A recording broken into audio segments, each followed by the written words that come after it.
Guardian. We pray for rain. Ethiopia faces catastrophic hunger as cattle perish in severe drought. Animal carcasses litter the land in areas where the rains have failed. As millions go without enough food and water in a country already grappling with civil war.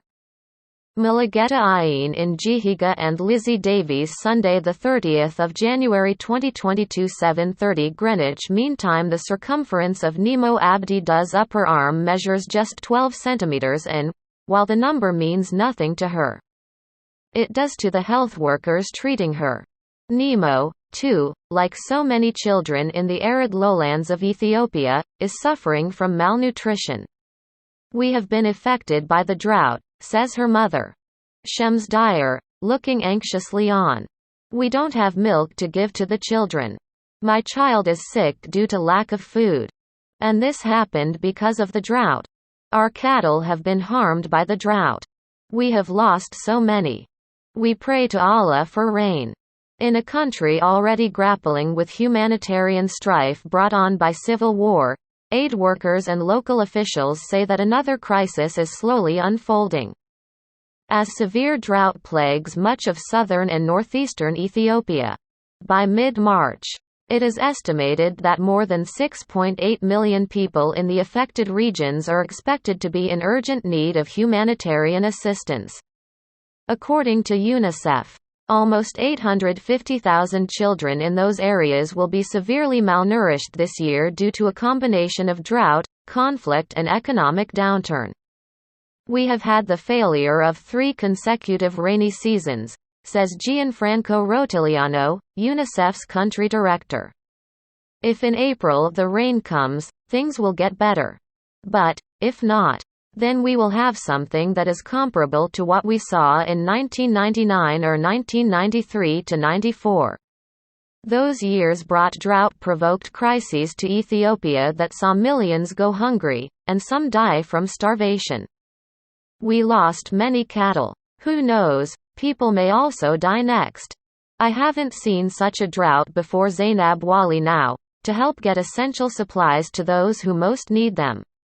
UNICEF is appealing for £23.7 million, for, among other things, water trucking, the rehabilitation of wells and child nutrition.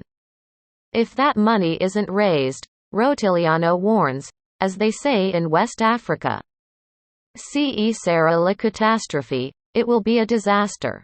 With an estimated 4.4 million people facing critical water shortages. The lowlands of Ethiopia's southeastern Somali region and parts of Oromia are thought to be most severely affected by the drought. Abdi Farah Ahmed, from the Regional Health Bureau in Jihiga, Somali, says the lack of rainfall, which locally came on top of a locust invasion, caused crops to fail, livestock to die, and malnutrition to rise. Many people had left their homes, he adds. According to a survey in December, more than a fifth of under 5s in Somali are suffering from global acute malnutrition. Abdi Farah says the number of those suffering from severe acute malnutrition, SAM, was also rising. Last year, the average number of people admitted to regional healthcare services with SAM was more than 9,000, he says. But in December 2021, the number of new SAM cases admitted at the health facilities was 11,588. This means a rise of 18.5%, on the previous month, he adds. The situation is desperate, say those living in Gebius village, one of the worst affected areas. Photograph. UNICEF, Mulugeta Ayin Zainab Wali. A mother of 7 children from Saglo village in the Somali region, says she had been hit hard by the lack of rainfall. She used to sell some of her goats to supplement her income.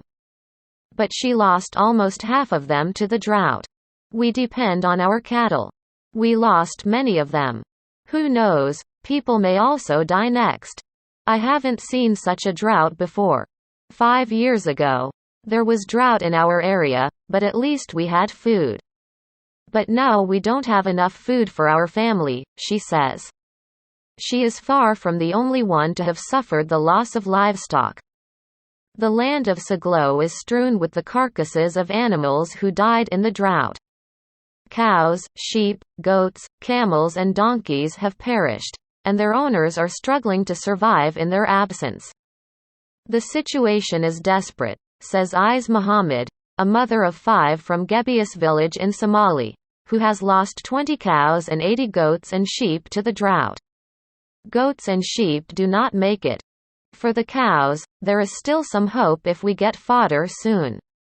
I worry about my children. I feed them borrowing food from the neighbors for the last 10 days. But today, I am glad that the government distributed food in our village. I got 20 kilograms of rice and 20 kilograms of sugar. Many people in the region depend on their cattle for survival. Photograph. UNICEF, Malageta Ain for Abdurrahman Ali Hussein, a healthcare worker in the Korahi zone of Somali. It is clear that the government is not, however, going to be able to deal with the problem alone.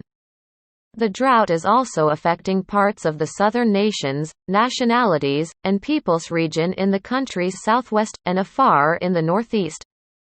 Scene of much of the recent fighting between Tigrayan rebel forces and federal government troops. We just sleep and hope we don't perish. 2M in Tigray in urgent need of food. UN. The government is trying to supply everything but there is overload, says Abdurrahman. Health services were under severe pressure due to the increase in malnutrition and internal migration. For example, for one health center were, supposed to be, receiving 25,000 people, he says. But now with this drought sometimes you can see 40,000 to from nutritional support for children and breastfeeding mothers to essential medicines, food, and water. We need to scale up everything. He says. People are suffering, and they need urgent support for everything. Rotiliano, who was recently in the Somali region, urges donors to give money now before the crisis deepened even further. When you have the pictures of the children who are, 3 years old and they weigh 3 kilos, then everybody is putting the money up front. But do we really want to get there? He says. Sign up for a different view with our Global Dispatch newsletter. A roundup of our top